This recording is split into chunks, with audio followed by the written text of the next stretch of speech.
Gland that disappear in the adult but active during childhood is, वह कौन सी gland है जो चाइल्डहुड में तो एक्टिव रहती है और अडल्ट में डिसअपियर होने लगती है? Option A hypothalamus, option B parathyroid, option C adrenal cortex, option D thymus. जो हाइपोथैलेमस होता है यह इनहिबिटरी और रिलीजिंग हार्मोन सीक्रेट करता है, और जो पैराथायराइड ग्लैंड होती है यह पैराथायराइड हार्मोन सीक्रेट करती है। Adrenal cortex steroid hormone secrete करती है जिसको मिनरलोकोर्टिकोइड, ग्लूकोकोर्टिकोइड और सेक्स हार्मोन कहते हैं। और thymus gland thymosin hormone secrete करती है। और थाइमस ग्लैंड टी लिम्फोसाइट का मैचुरेशन भी करती है।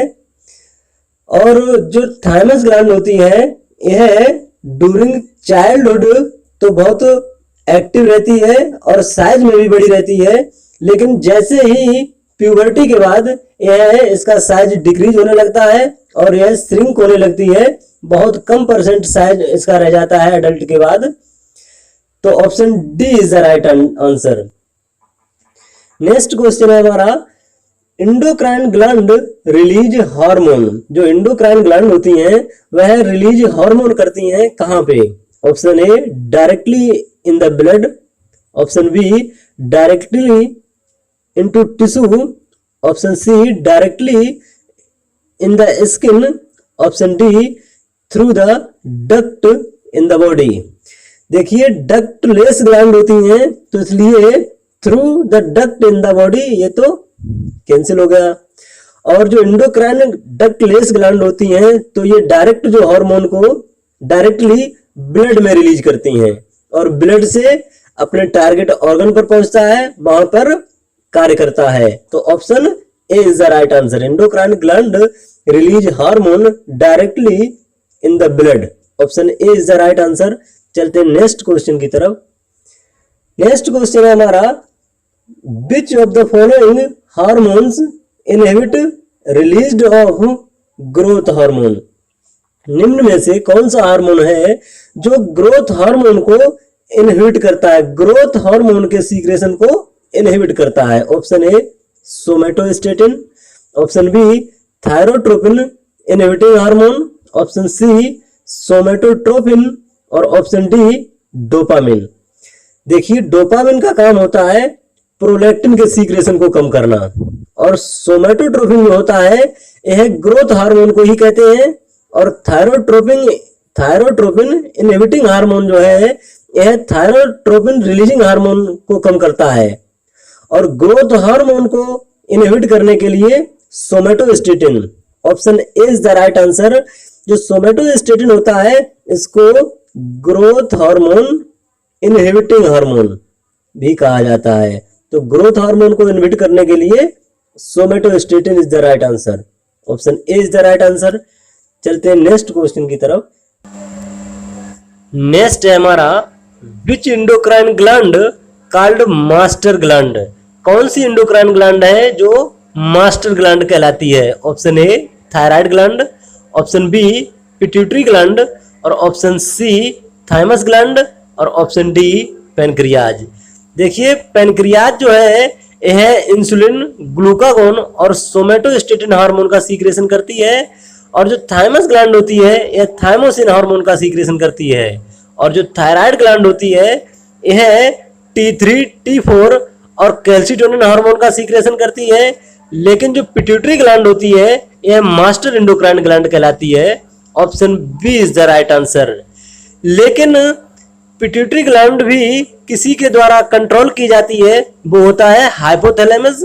हाइपोथैलेमस जो होता है वह इनहिबिटरी और रिलीजिंग हार्मोन के द्वारा पिट्यूटरी ग्लैंड को कंट्रोल करता है। तो जो मास्टर एंडोक्राइन ग्लैंड होती है वो हाइपोथैलेमस होती है, लेकिन दिए हुए ऑप्शन के हिसाब से option B is the right answer, pituitary gland is the right answer. चलते हैं नेक्स्ट क्वेश्चन की तरफ। नेक्स्ट है हमारा, posterior pituitary consist mainly of, जो पोस्टेरियर पिट्यूटरी होती है वह किसके द्वारा बनी हुई होती है? Option A T cell, option B C cell, option C beta cell और ऑप्शन डी न्यूरोनल प्रोजेक्शन। देखिए जो टी सेल होती हैं यह टी लिम्फोसाइट का डिफरेंशिएशन करती हैं और यह थाइमस ग्लैंड में पाई जाती हैं। और जो सी सेल होती हैं यह थायराइड ग्लैंड में पाई जाती हैं जो कैल्सिटोनिन हार्मोन का सीक्रेशन करती हैं। और जो बीटा सेल होती हैं पेनक्रियाज में पाई जाती हैं जो इंसुलिन हार्मोन का सीक्रेशन करती हैं। और जो पोस्टीरियर पिट्यूटरी ग्लैंड होती है यह कंसिस्ट ऑफ न्यूरोनल प्रोजेक्शन। जो पोस्टीरियर पिट्यूटरी ग्लैंड होती है यह न्यूरोनल प्रोजेक्शन के द्वारा बनी हुई होती है जो नर्वस टिश्यू होता है। Option D is the right answer. चलते हैं नेक्स्ट क्वेश्चन की तरफ। नेक्स्ट है हमारा hyper secretion of growth hormone lead to.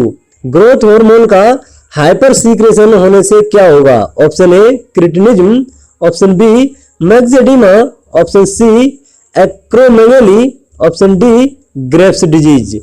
देखिए क्रिटिनिज्म जो होता है यह कंजेनाइटल कंडीशन होती है जो थायराइड की कमी से बच्चों में होती है। और मैक्सेडिमा जो होता है यह थायराइड की कमी से अडल्ट में होने वाली डिजीज है। और ग्रेव्स डिजीज जो होती है यह hyper secretion of thyroid gland, जो थायराइड ग्लैंड के हाइपर सीक्रेशन से होने वाली ग्रेव्स डिजीज है। और ग्रोथ हार्मोन के हाइपर सीक्रेशन से एक्रोमेगली होगा। Option C is the right answer. Acromegaly is the right answer. चलते हैं नेक्स्ट क्वेश्चन की तरफ। नेक्स्ट है हमारा an over growth of bone and soft tissue is seen in. Over growth of bone और soft tissue की over growth किस में देखने को मिलती है? Option A acromegaly, option B tetany, और ऑप्शन सी कुशिंग सिंड्रोम, और ऑप्शन डी गोइटर। देखिए गोइटर जो होता है यह आयोडीन की कमी से होता है। आयोडीन की कमी से होने वाले रोग को गोइटर कहते हैं। और जो कुशिंग सिंड्रोम होता है यह एड्रीनो कोर्टिकोट्रोपिक हार्मोन के ओवर प्रोडक्शन की वजह से होता है। जो कुशिंग सिंड्रोम है यह एड्रीनो कोर्टिकोट्रोपिक हार्मोन के ओवर प्रोडक्शन से होने वाली डिजीज को कुशिंग सिंड्रोम कहते हैं। और जो टिटेनी होती है यह इनवॉलेंट्री मस्कुलर स्पास्म जो कंडीशन होती है यह हाइपोकैल्सीमिया की वजह से होती है। हाइपोकैल्सीमिया की वजह से होती है। और एक्रोमेगली होती है, इसमें एक्रोमेगली जो होता है इसमें over growth of bone and soft tissue, जो सॉफ्ट टिश्यू और बोन की ओवर ग्रोथ जो है वह एक्रोमेगली में देखने को मिलती है। Option A is the right answer. चलते हैं नेक्स्ट क्वेश्चन की तरफ। नेक्स्ट क्वेश्चन है हमारा स्टंटिंग रेफर्स टू। जो स्टंटिंग वर्ड होता है यह क्या मतलब होता है इसका? Option A low weight, than what is appropriate for certain height, low BMI को बोलते हैं बॉडी मास इंडेक्स, और ऑप्शन सी जो है low height, than what is appropriate for certain age, और ऑप्शन डी जो है low height than what is appropriate for a certain age. जो स्टंटिंग वर्ड का मतलब होता है यह लो हाइट, जो हाइट होती है वह लो होती है appropriate for certain age, age के हिसाब से हाइट का कम होना स्टंटिंग कहलाता है। और यह हाइपोथायराइड की वजह से, थायराइड की कमी से जो मेंटल और फिजिकल डेवलपमेंट प्रॉपर नहीं हो पाता है तो उसमें स्टंटिंग ग्रोथ देखने को मिलती है। स्टंटिंग यानी पुअर ग्रोथ देखने को मिलती है। Option D is the right answer. चलते हैं। तूफान में ताश का घर नहीं बनता, रोने से बिगड़ा मुकद्दर नहीं बनता। तूफान में ताश का घर नहीं बनता, रोने से बिगड़ा मुकद्दर नहीं बनता। दुनिया को जीतने का हौसला रखो, एक हार से कोई फकीर और एक जीत से कोई सिकंदर नहीं बनता। कितनी बढ़िया बात है कि एक हार से कभी किसी को अपना हौसला नहीं तोड़ना चाहिए, क्योंकि जीत के लिए सबसे पहले आपको हार से ही गुजरना पड़ेगा।